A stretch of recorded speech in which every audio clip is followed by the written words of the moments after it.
예, 제가 한국정보보호학회의 고문변호사를 맡고 있으면서 동시에 법무이사로 활동을 하고 있습니다. 자연스럽게 우리 정보보안 관련된 어떤 행사 이런 쪽에서 제가 법률 자문을 한다든지 또는 실제로 그 스타트업들 정보보안과 관련된 우리 해킹 공격으로부터 디도스 공격으로부터 어떤 기업의 장비나 서비스를 보호하기 위한 보안 서비스를 제공하는 스타트업들에 대해서 법률 자문을 많이 해주고 있는데요. 오늘 지금 이제 제가 말씀드릴 사례는 우리 정보 보안 솔루션을 만드는 스타트업에 대해서 자문을 했던 사례입니다. 실제 사례인데요. 이 스타트업들 같은 경우에는 대규모 자금은 없지만은 혁신적인 기술과 아이디어를 가지고 있어서 성장 가능성이 무궁무진한 병아리 기업을 이제 얘기하는 건데, 우리나라 정부가 이제 지난 박근혜 정부 때죠. 2014년부터 창조경제혁신센터 설립을 통해서 자금 조달이라든지 판로 개척, 또 스타트업 창업에 필요한 각종 지원을 해오고 있습니다. 지금도 그 전에 정부의 기조를 이어받아서 많은 스타트업들에 대한 지원을 정부가 해오고 있는데요. 실제로 가시적인 성과들도 꽤 나왔던 걸로 통계가 이제 보이고 있습니다. 이제 문제는 이렇게 이제 정부 지원이라든지 본인들의 어떤 활발한 사업 아이템 개발, 프로그램 개발에서 창업에 성공했다고 하더라도 시장을 개척하는 것은 더 어려운 문제라는 겁니다. 그래서 보통의 이제 업체들 같은 경우에는 적자를 감수하고 큰 돈을 들여서 광고나 마케팅을 할 수밖에 없습니다. 본인 제품이나 서비스를 홍보하기 위한 거죠. 근데 기껏 키워놓은 시장에 유사한 경쟁업체가 난립한다면은 온전한 수익을 기대하기란 어렵습니다. 이른바 이제 미투 상품, 유사 상품으로 인해서 시장이 쪼개지고 나중에는 타사의 어떤 비방 광고 또는 비교 광고 때문에 매출이 하락해서 큰 손해를 입는 경우가 허다하죠. 이런 부분들, 그러니까 소비자가 광고 내용을 별다른 의심 없이 받아들이는 경향이 있는 것을 이용해서 광고를 하는 이제 광고 대행사들이죠. 업계 최초 또는 업계 유일 또는 타사 대비 우수 등 광고 내용에 대해서 비교하고 검증하는 소비자가 많지 않습니다. 그래서 이제 광고 대행사들 이런 표현들을 많이 쓰는데, 이렇게 이제 경쟁사 광고로 인해서 일시적인 손해를 발생했을 때 대기업이라든지 중견기업 같은 경우는 이런 비교 광고, 비방 광고에 대해서 어느 정도 감당할 수 있는 여지가 있는 반면에 신생 스타트업 기업이 이를 감당하는 게 쉬운 일은 아닙니다. 재무 여력이 없으면은 사업 실패, 철회, 철수로까지 이어질 수 있는 심각한 문제라는 거죠. 그리고 이제 스타트업 같은 경우에 법적인 구제를 받으려고 해도 당장의 사업과 마케팅에 집중하다 보면은 인력이라든지 법 지식 부족으로 인해서 제대로 대처하지 못하는 경우가 많습니다. 그래서 우리 표시 광고의 공정하게 관한 법률 제3조가 이 부당한 표시 광고 행위를 금지하고 있고, 구체적인 금지 행위까지 시행령에서 규정을 하고 있습니다. 대표적인 예가 어떤 경쟁 사업자의 사업 규모나 연역, 상품 가격, 품질 등에 대한 허위 표시 광고, 예를 들면 업계 1위, 업계 최초, 업계 유일 같은 절대적 표현의 표시 광고나 허위나 일부 비교를 통해서 소비자로 하여금 경쟁사 제품이 자사 제품보다 우수한 것으로 오인하게 만드는 표시 광고, 또는 허위 내용으로 자사 제품을 비방하는 경쟁사 광고 같은 것들이 있는데, 이렇게 경쟁사의 허위 과장 광고로 인해서 손해를 입었다면은 어떤 법적 조치를 통해서 손해를 받을 수 있고, 사업 또한 정상적으로 운영할 수 있습니다. 그래서 대응 방안이 우선 행정적 대응으로 공정위에 신고를 함으로써 부당한 표시 광고 행위를 중지시킬 수 있고, 정정 광고 등 시정 조치와 과징금 부과 같은 행정 처분을 유도할 수 있고요. 다음에 법률적인 대응으로 이제 경쟁회사의 허위 표시 광고 행위 금지를 민사적으로 청구할 수 있고, 또 시급한 경우에는 가처분을 통해서 급한 불을 끌 수 있습니다. 그리고 경쟁사의 허위 표시 광고로 인해서 입은 피해에 대해서는 손해배상을 청구할 수 있고, 경쟁사가 허위 표시 광고 행위를 몰랐다 주장하더라도 손해를 배상받을 수 있습니다. 물론 이제 어느 정도의 손해를 입었는지 산정할 수 있는지, 이게 이제 실질적인 손해배상액을 산정하는 기준이 될 텐데, 우리 법에서는 변론 전체의 취지와 증거조사 결과에 기초해서 상당한 손해액을 인정할 수 있다라고 규정할 수 있어서 실질적인 손해배상을 위해서는 어떤 증거 수집하고 법리 주장 이런 것들이 중요하겠죠.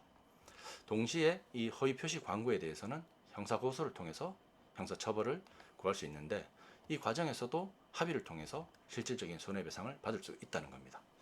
그래서 지금 이제 기본적인 표시 광고의 공정화에 관한 법률에 대한 내용이 쭉 나오는데 최근에 지금 발생했던 내돈내산 뒷광고, 유튜버 뒷광고들 같은 경우에는 어떤 경우에 해당되느냐?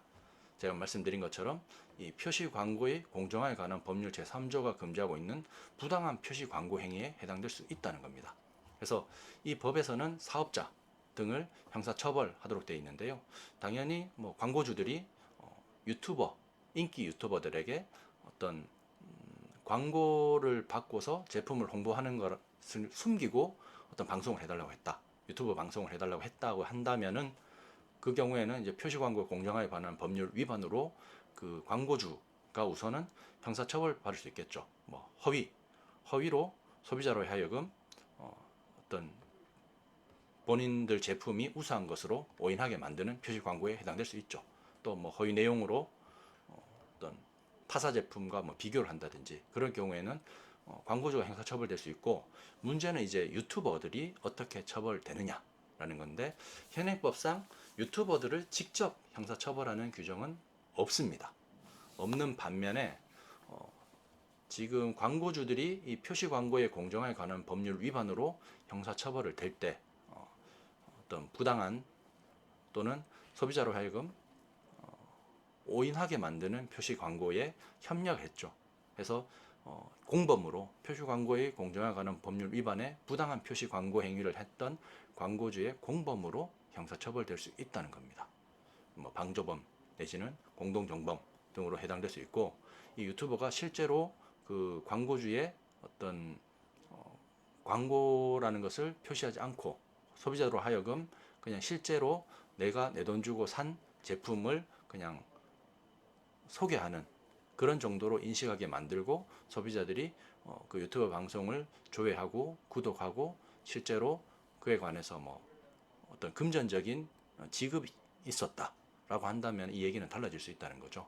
그래서 유튜버들이 그걸로 금전적인 수익을 올렸다면은 법 위반으로 형사처벌될 수 있다는 겁니다. 그래서 구체적으로는 이제 유튜버가 광고주의 어떤 뒷광고 행위를 어떤 방치하는 것을 뛰어넘어서 본인이 적극적으로 어떤 내용을 소비자들로 하여금 광고인지 모르게 속이고서 내가 유튜버 촬영 방송을 내보내겠다라고 계약서가 작성이 되었다면은 그 부분에 대해서는 실제로 표시광고 공정화에 관한 법률 위반으로 공범으로 형사처벌 받을 수 있다는 겁니다. 그래서 많은 분들이 또는 언론에서 유튜버들 뒷광고 논란에 대해서 현행법상 처벌 규정이 없어서 처벌하기 어렵다라고 얘기하지만은, 우리가 유튜버 또는 유튜브 채널 같은 경우는 현행법상 방송법의 방송에는 해당되지 않습니다. 그럼에도 불구하고 다른 관련 법률상 유튜브 같은 경우에는 뭐 우리 전기통신사업법이라든지 이런 데서 얘기하는 부가통신 서비스에 해당되고, 거기서 어떤 제품을 홍보하는 것은 표시 광고에는 얼마든지 해당될 수 있고 법상 용은 아니지만은 통신 광고에 해당된다는 겁니다. 그래서 그것이 이용자들로 하여금 어떤 오인을 일으키게 하고 그들로 하여금 어떤 뭐 그릇된 표시 광고에 터잡아서 제품을 구매하게 했다든지 이런 식의 어떤 소비자 기만 행위가 발생했을 때는 표시 광고 공정화에 관한 법률 위반으로 형사처벌될 수 있고, 그는 광고주뿐만 아니라 광고주의 그 부당한 표시 광고에 적극 협력했다는 것이 밝혀질 경우에는 그 해당 부당한 표시 광고에 협력했던 유튜버들 또한 형사처벌 공범에 해당되어서 형사처벌될 수 있다는 겁니다. 그래서 유튜버들이